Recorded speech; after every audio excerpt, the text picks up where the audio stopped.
again, itatry ko na naman ulit ang kanilang one of their specialty, ang milk tea.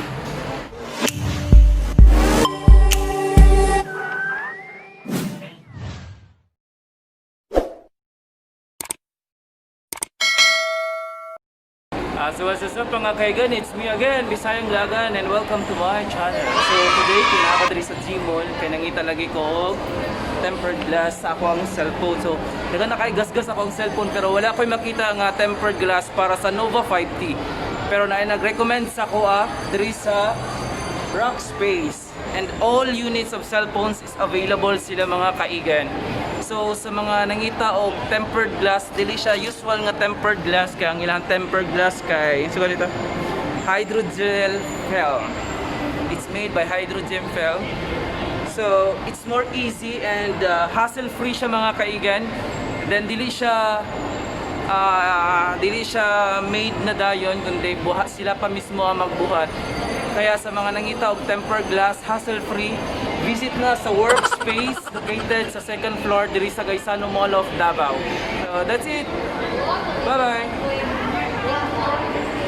A few minutes later. So what's up mga kaigan, it's me again, Bisayang Lagan si Ray, and welcome back to my channel. So dito na naman ako sa place kung saan tambayan ko ng aking milk tea, ang Loveland Gaisano Mall of Davao. So again, itatry ko na naman ulit ang kanilang one of their specialty, ang milk tea.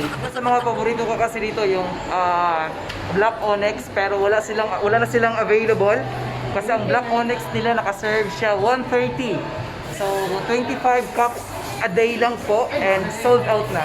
So ang i-order ko ngayon is one of their specialty, ang Durian Milk Cup Black Milk Tea.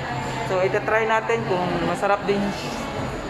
For sure masarap din ito katulad ng Black Onyx. So try natin.